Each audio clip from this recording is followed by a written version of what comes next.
Hey guys, welcome back to my channel. So today we are discussing about how we can find the data and how we are going to get it through the gene expression omnibus. So type we open this and type gene expression omnibus, and you can see you have to click on this. It will open a page.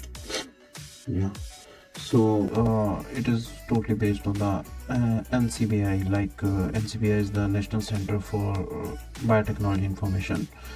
It is a lot of information about. Let me go to back a little. And so gene expression of the omnibus, so researchers are able to publish or upload the data from the studies online, anyone to access it and analyze it. So this is really helpful for collaborative science, and since if no one shares their data, then other scientists cannot use it for their own purpose that could potentially help to develop a new medicine.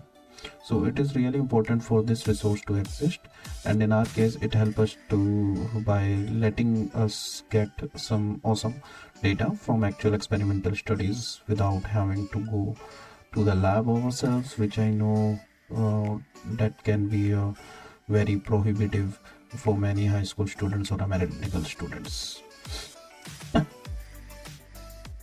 And especially if you are watching this video during this period of time, it is you won't be able to getting into a lot. So we can start by searching from an omnibus data set.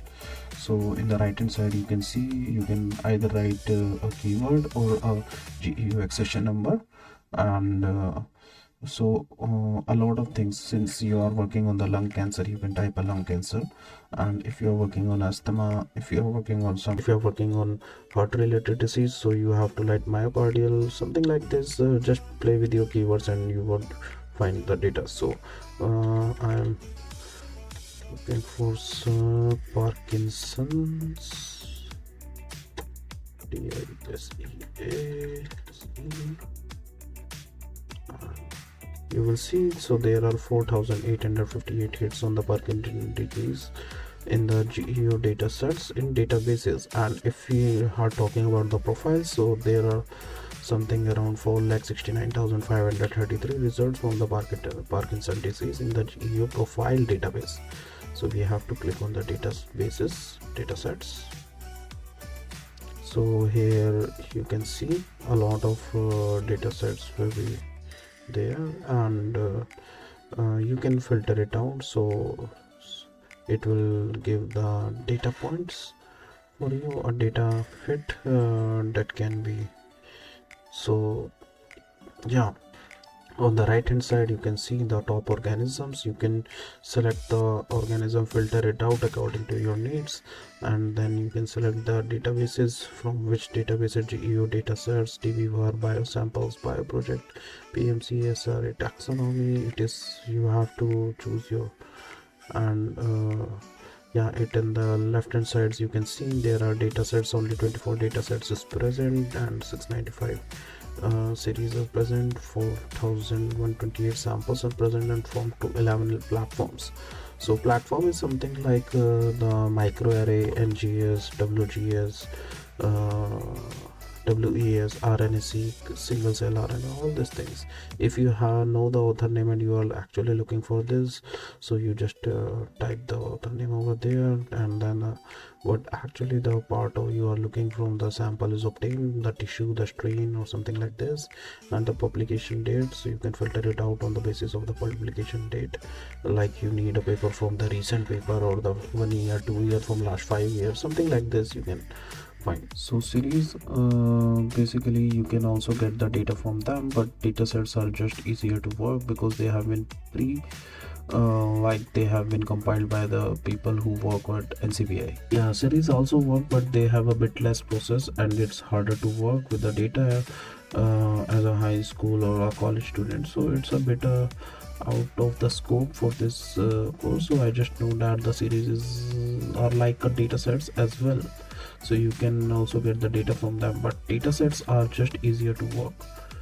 So we have to filter it out by organism. On the top right hand side, you can see Homo sapiens, muscular, Drosophila, medullobusters. I just want to study Parkinson disease on Homo sapiens. So yeah, now we have a filter it out the Homo sapiens. Only 12 data sets were left, so which is a lot easier to look at. So in our scenario, I will be doing an example and trying to identify blood based biomarker for Parkinson disease. And so let me give a little check how we can identify this. Now we have to select the data sets, so we have to click on the data sets, and you can see there are only 12 data sets, so it is easy to find out which one is this. So before working with the data sets, I have to give you a little bit of background why it is this is important. So Parkinson disease is a neurodegenerative disease that affects millions of people, mostly elderly people, and it causes things like a slurred movement, slurred speech, and then many other health effects related to moving and cognition, because it affects your brain. And so it is important to be able to diagnose Parkinson disease earlier, because early stages, a lot of the treatment of Parkinson's, they work better at the earlier stages, and this is the case in most disease as well, like cancer. So it is really important for us to able to diagnose disease early. And let me try to add that there is a currently not like a real treatment for Parkinson that bring you back to normal, but it can only slow it down or pause it. But that's a story for another time. And so it is important to be able to diagnose disease at early stages. But one thing that is difficult about this disease, they are hard to detect at early stages. For example, Parkinson's, you really only get advanced motor symptoms and or clearly visible symptoms at after already half of your dopaminergic neurons. So there is a neurons which is a dopaminergic are already lost. Okay, so at that point, where you can actually detect the Parkinson's visually, it is a bit late for treatment, because it is not at the early stages, a kind of a mid stages. So this is the cause for most patients right now. Okay, and there are some early symptoms such as constipations, but they are not specific enough for a doctor to really conclude that you have a Parkinson's, because so many illness or even just like a stomach bug would cause constipation. Okay, so a kind of a stomach infection that causes a constipation. So in India it's very common. So that's the reason. So instead of using visual or outwardly visible symptoms, we could perhaps consider using gene expression. Okay, because there have been studies shown done that starting from early stages of many disease including Parkinson's, you already start to see gene expression changes, and you are in those cells. So with the help of that cells, you know how the gene is expression, how the gene expression changes in that particular disease. So that's one issue is that because in this case the brain cells but neurons. Okay, so for many diseases such as lung cancer or pancreatic cancers, there have been tests created that would diagnose you for disease using a blood samples. So what researchers do is they go in your blood, or they extract RNA from cells in our blood, or sometimes they just uh, blood in the track RNA from the plasma of your blood, or the serum of your blood, and they use a microarray technique which is mentioned earlier, and you can also check with my later playlist where I was processing how we can process the GSA data from microarray, and they can quantify what is your levels of gene expression for literally thousands of genes, and they can compare this to control. So all these things I already covered in my microarray playlist, GSA playlist. Okay, so people who don't have Parkinson's and people who have do have a Parkinson's, so like though your gene expression profile, it matches with the people of Parkinson more than it matches with the people with controls. For example, people Parkinson's usually have a lot of gene expressions of a specific genes, and people with who don't have Parkinson usually don't express these genes very much. So you express these genes a lot, and it is so an indicator of a Parkinson disease. Of course, I'm giving a really simple breakdown, like how doctors would not just look at one gene expressions value, or maybe 10 or 100, maybe not really sure the exact number, but this is a very basic level, and this is how it works. So this brings us to our Parkinson disease. We want we want to be able to diagnose Parkinson disease with peripheral blood, and my peripheral blood can be collected easily. It is a routine medical process. It is also pretty safe. It won't kill anyone, unlike trying to extract samples from their brain directly, or their cerebrospinal fluid, which is difficult and if not very dangerous. So a blood test for Parkinson would be very useful in that it is non-invasive, and by identifying the gene expression changes based on the blood of a patient who might have Parkinson, you could have compared it with the people who do have a Parkinson.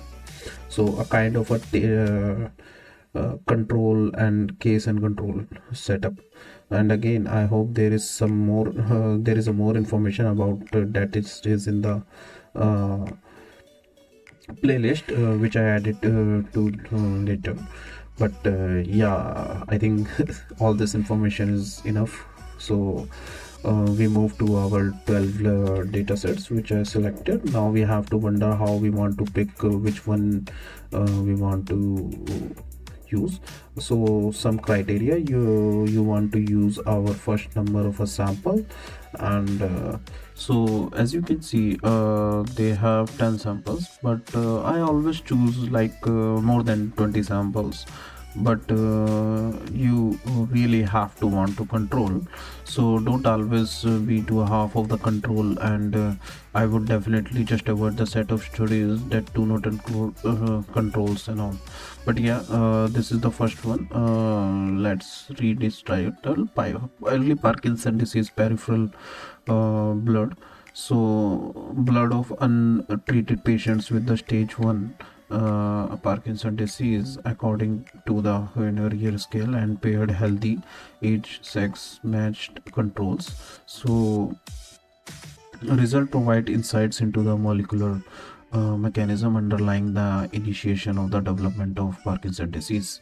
And so this looks good and matches what we want, is a peripheral blood stage in stage 1 Parkinson, which is a bonus because it is an early stage for patients and it has controls.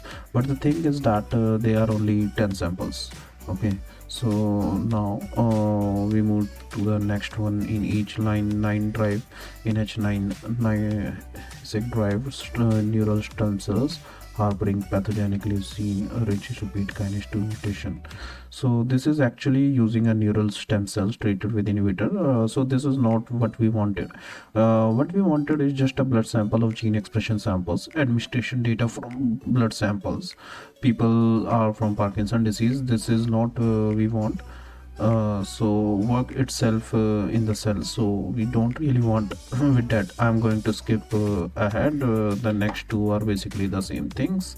Okay, so now we can see yeah, so there is a lot of samples in 105 early stage in the Parkinson disease, whole blood analysis of blood, 50 patients predominantly with early stage Parkinson disease. Result provide insight into the molecular process perturbed in the cellular blood of patients with early detection stage of Parkinson's.